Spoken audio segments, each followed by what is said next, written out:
Olá, sejam bem-vindos à quarta folha do podcast Mil Folhas. Hoje estou aqui para vos falar de um assunto muito sensível. Espera, quem está aqui é a Mimi. Mimi, queres falar então sobre este assunto? Queres? Queres apresentar o podcast hoje? Parece-me bem. Está um cenário bonito, estás bem aí? O que é que achas? Sim ou não, Mimi? Diz-me. Vais apresentar tu hoje o podcast? Olá, agora sim eu.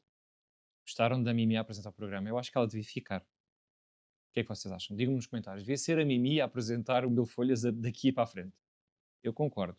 Ela é tímida, é uma gatinha bastante fofa, mas tem um tópico que eu gostava de falar hoje, que era exatamente isso. Tem ansiedade. Ansiedade. Pois é.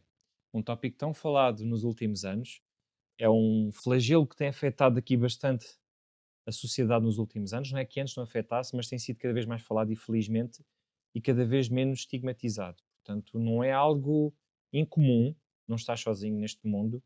Muitas pessoas têm ansiedade, simplesmente não dizem que têm. E faz parte do ser humano haver alguma ansiedade. Agora existem quadros mais reservados, onde existem pessoas com muita ansiedade e quadros com menos. Eu vou falar da perspectiva de uma pessoa que tem ansiedade, que sou eu, e vou explicar a minha jornada, diria, e expor aqui alguma da minha ansiedade, para que alguns de vocês se identifiquem comigo e percebam que não estão sozinhos neste mundo. Basicamente, eu assinei um contrato sem ler os termos e condições. Quem nunca? E vim cheio de ansiedade para este mundo. A ansiedade, eu acho que para mim, de todo o trabalho que eu fiz com a psicóloga, nasceu de quando eu era mais novo. Portanto, quando eu era mais novo, uma criança ainda, aquela pressão de ser sempre melhor, a pressão da comparação, de ser comparado constantemente a pessoas que estavam num nível melhor do que eu, fosse, por exemplo, no desporto, na escola, e isso criou em mim um sentimento de insuficiência. Nunca sou suficientemente bom para nada. E é claro que eu não tinha capacidade nem estofo emocional de uma primeira fase para perceber isso. Depois comecei a perceber com o tempo, com o decorrer do tempo, que eu tinha cicatrizes e traumas disso. Ou seja, no trabalho, por mais que me esforçasse e fizesse coisas boas, nunca sentia que estava efetivamente a fazer algo bem ou que estava a ser bom no que faço. Nas relações, nas relações que eu tive, constantemente a duvidar se estava tudo bem, mesmo estando tudo bem, perguntar constantemente à pessoa com quem eu estou se me ama, isso é procurar noutra pessoa um sentimento, uma recompensa se está tudo bem, porque eu não sou autossuficiente com os meus sentimentos. E isto é muito profundo, ok? Isto estou a mostrar aqui um lado mais no meu, porque sei que muitos de vocês também se relacionam com isso e às vezes não há coragem para falar sobre isso. Eu estou a ganhá-la também neste podcast, neste primeiro episódio sobre a ansiedade. Eu acho que vou falar muito mais vezes sobre ela, porque é algo que me caracteriza bastante. Quem me conhece pessoalmente sabe que tenho episódios de ansiedade e por mais que eu consiga escondê-los bem. Claro que isto foi um treino. Porque escondê-los tão bem? Porque habituei-me, desde criança comecei a sentir quadros de ansiedade, não sabia o que era, não tinha capacidade para entender, então pensava, será que eu sou estranho, anormal, tenho alguma coisa diferente?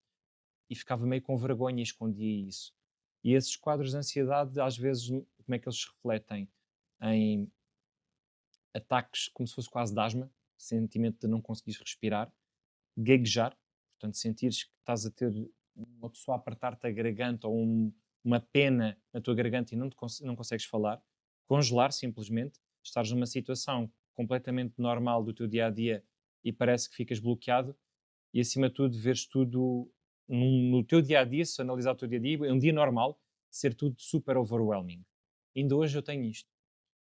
Vou-vos dar um exemplo muito clássico. Hoje eu tinha de ir buscar uns sapatos ao Colombo, reservei-os. Depois disso tenho de ir buscar umas coisas que eu comprei na Vinted, ali a uma loja perto da minha casa. Eu comecei a pensar nisto há 2 dias atrás. E não foi do género, ok, tenho isto para fazer. Não.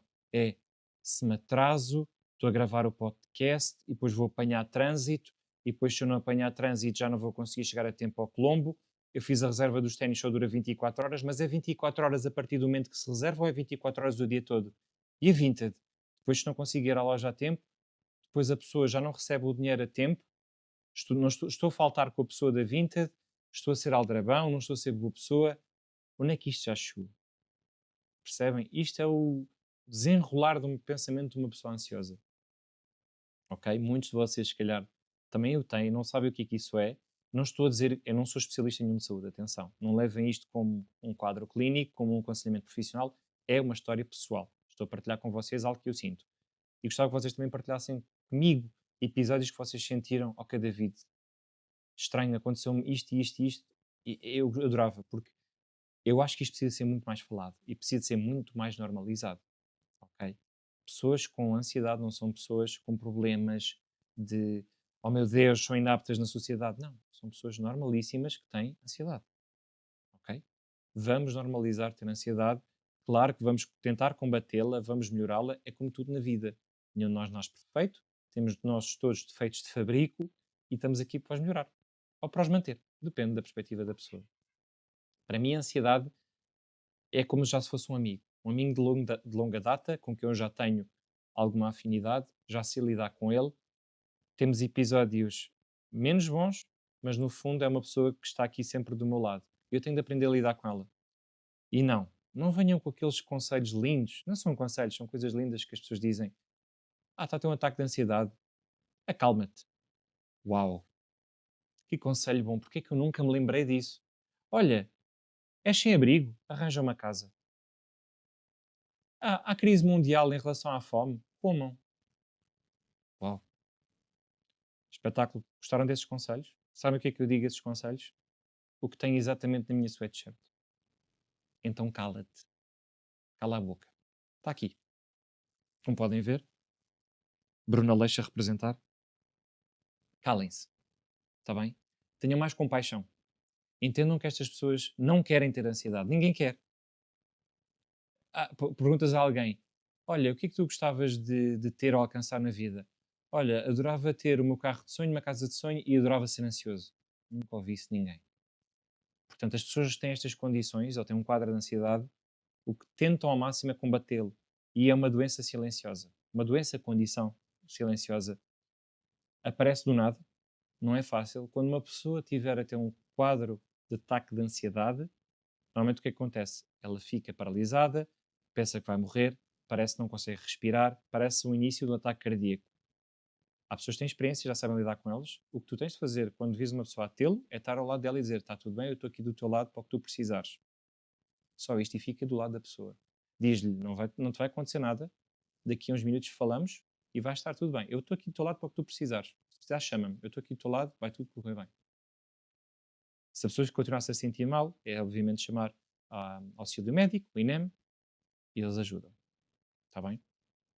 Não, mas existem episódios, isto aqui é o extremo de um quadro de ansiedade, que é chegar ao ataque de ansiedade, mas existem ansiedades que também são bastante chatas e más para nós no dia a dia. Eu raramente tenho ataques de ansiedade hoje em dia, felizmente, já tive mais no passado, mas continuo a ter ansiedades.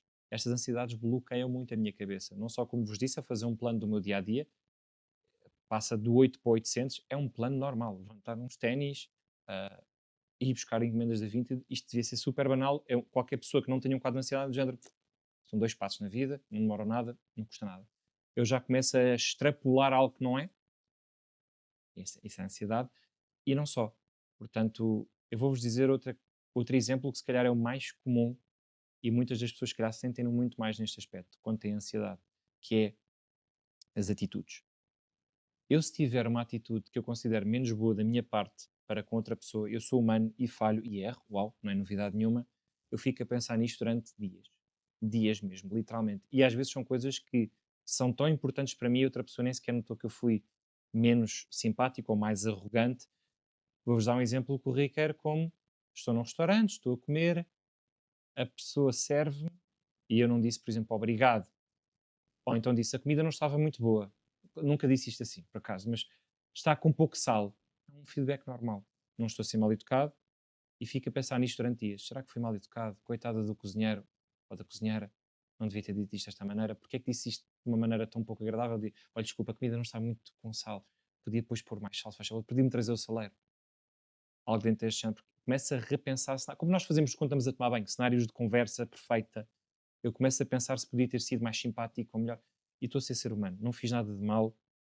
E este trabalho tem sido constante com a psicóloga. Já há alguns meses que não ando na psicóloga, mas quando estive e a ter esse tratamento e esse acompanhamento, aconselho-me a pensar da vida és humano, acontece, mas também existe a situação inversa, que é quando as pessoas têm uma atitude menos boa para comigo. E às vezes a pessoa nem sequer se lembra, nem sequer foi mal intencionada e quem ficou a pensar mal sobre a pessoa, sobre a atitude dela, fui eu e fiquei a remoer.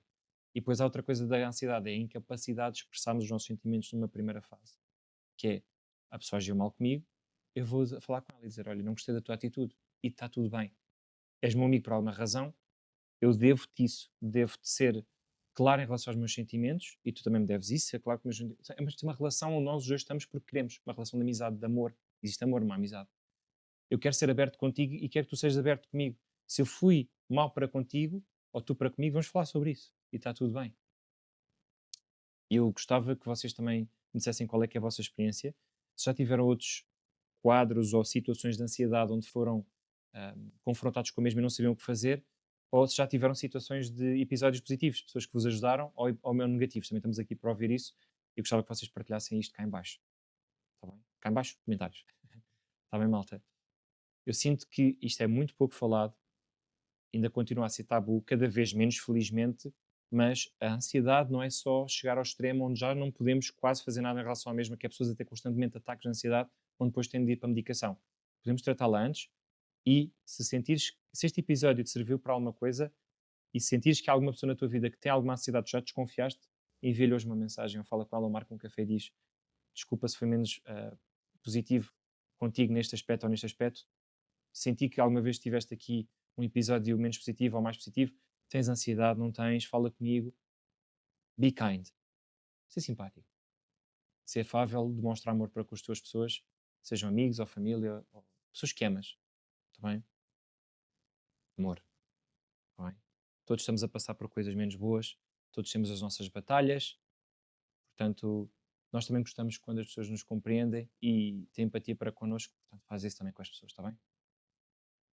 Era esta a minha mensagem. Este podcast hoje vai ser só sobre um episódio, porque a ansiedade é um tema que ocupa muito mais do que 5, 2 minutos ou 3. Vai ser o episódio inteiro sobre a ansiedade e é isso. Falem sobre a mesma, ponham cá para fora, não guardem aqui dentro a ansiedade. É muito melhor quando a partilhamos, não só a ansiedade como o amor. Fica melhor. Tudo melhor. Está bem? Tchau! Malta. E hoje, para as coisas que eu gosto, o tal cantinho onde partilho coisas que gosto, tenho aqui um artista que eu gosto muito, que se chama Daniel Blaufuchs. Ok? Este é o artista, este é só um livro que é chamado Lisboa Clichê. Eu vou-vos explicar aqui a história do mesmo. Portanto, o Daniel Blaufuchs é um cineasta e fotógrafo português, nasceu em Lisboa, tem descendência e tem origens polacas e alemãs, judaicas. Se não estão em erro, os avós do mesmo, ele fala dos avós num dos livros dele. Este livro foi o primeiro contacto que eu tive com o Daniel. O que é que eu estava a fazer? Este título deste livro é Lisboa Clichê. Eu estava a ser basicamente um turista clichê em Lisboa. Eu gosto bastante de fotografar. Estava a fotografar por Lisboa. Estou ali na Avenida de Roma. Vejo uma Bertrand. Paro. Vou à zona de fotografia, como faço sempre. E, ao ver os livros, vejo Lisboa Clichê. Eu, não me giro. Clichê do clichê. Quem é o Daniel Blaufuchs? Desconhecia completamente. Abri o livro e adorei. Portanto, o Daniel Blaufuchs, não estou em erro, tem 62 anos, começou a fotografar desde muito novo, fotojornalismo e tudo mais. E aqui temos um retrato em filme, portanto, em rolo, analógico, de Lisboa nos anos 80. E é incrível. É uma Lisboa completamente diferente do que é hoje em dia. E além deles, na minha opinião, obviamente, ele fotografar muito bem, ele escreve muito bem. Não é que escreva como um Saramago ou Nobel da Literatura, não é isso, mas ele tem uma capacidade de escrever o momento como se estivéssemos ao lado dele. Eu às vezes sinto, e se estiveres a ver isto, Daniel, não te conheço pessoalmente, adorava, e estou-te a tratar por tu, desculpa, mas adorava um dia falar contigo, tomar um café, deves ter histórias de vida interessantíssimas, ele fala sobre isso, de noites em que se ia à noite, noites em que se ia à noite, noites de Lisboa, onde foi beber copos, bandas que conheceu, pessoas interessantíssimas que conheceu, a vida dele. Eu às vezes identifico-me tanto com ele que até é estranho. Como ele é desligado das coisas, imagina, até há aqui ah, um dos episódios onde enviaram-lhe uma carta a dizer morreste. Eu achei super engraçado. Um amigo a dizer, mas tu morreste, nunca mais nos falaste. Mas isto estamos a falar nos anos 80, onde não havia telemóveis. Portanto, recebeu um postal a dizer morreste. E coisas interessantíssimas como, eu sei que é uma situação trágica, mas não deixa de ser marcante na história Portugal, de Lisboa, vá, que os armazéns de Chiado arderam, ele foi lá, até lá, ligaram-lhe um amigo, olha, Daniel, isto está a acontecer, ele foi lá e fotografou. Noites de Lisboa incríveis, imaginem nos anos 80 Lisboa. O bairro Alto nos anos 80, ele tem aqui histórias, ele mete uma foto e explica a história e nunca há nenhuma história aborrecida, nunca fiquei tão interessado a ler um livro. E para quem for lisboeta, e não só, mas os lisboetas que viveram Lisboa a sério, e a noite de Lisboa e não só, vão ficar, uau, que incrível. Portanto, se gostas de arte, fotografia, escrita, aconselho vivamente a começarem neste livro, portanto, o Lisboa Clichê do Daniel Blau Fuchs. Se quiserem, eu meto o link na descrição. Conseguem comprá-lo em várias plataformas. Eu comprei aqui na Tinta da China. Já agora, muito obrigado, Tinta da China, adorei o vosso serviço. Foram-me entregar o livro a casa e não achei nada caro. E aconselho vivamente. Ele não tem só este volume, tem outros. Ele tem, mais uma vez, eu a relacionar-me bastante com o Daniel. Ele tem uma relação muito conturbada com o pai. Ele escreveu um livro para o pai. Ele tem outros livros onde é só a arte dele, o 2 mais 2, se não estou em erro, acho que se chama assim o 2 mais 2, corrijam-me, quem também já conheceu o Daniel. E adorava que vocês o lessem e me dissessem, David, olha, adorei, gostei, não gostei tanto, mas era isto que eu queria partilhar. E, Daniel, se isto chegar até ti, pá, adorava, se fiz este vídeo, este episódio do podcast, bom, não sei, combinar alguma coisa. Ou combinemos alguma coisa, um café, eu entrevistar-te, seria incrível. Não, já estou a ir muito para a frente. Pronto. Era só para dizer que adoro muito a tua arte. Já falámos no Instagram, eu mandei-te uma DM, a identificar, tu respondeste-me cordialmente e simpaticamente e agradeço-te. Eu sei que agora parece mesmo um fanboy a falar do Daniel Blaufux, mas fiquei mesmo fascinado com a arte dele. E é isso. Portanto, comentem se tiver algum interesse no livro. Se não conseguirem encontrá-lo, mesmo pelo link que eu vou mandar, digam-me. Eu posso emprestar mais uma vez o livro a amigos, ok? Eu não gosto de emprestar livros, mas é isso. Está bem, malta? Daniel Blaufux. Tchau!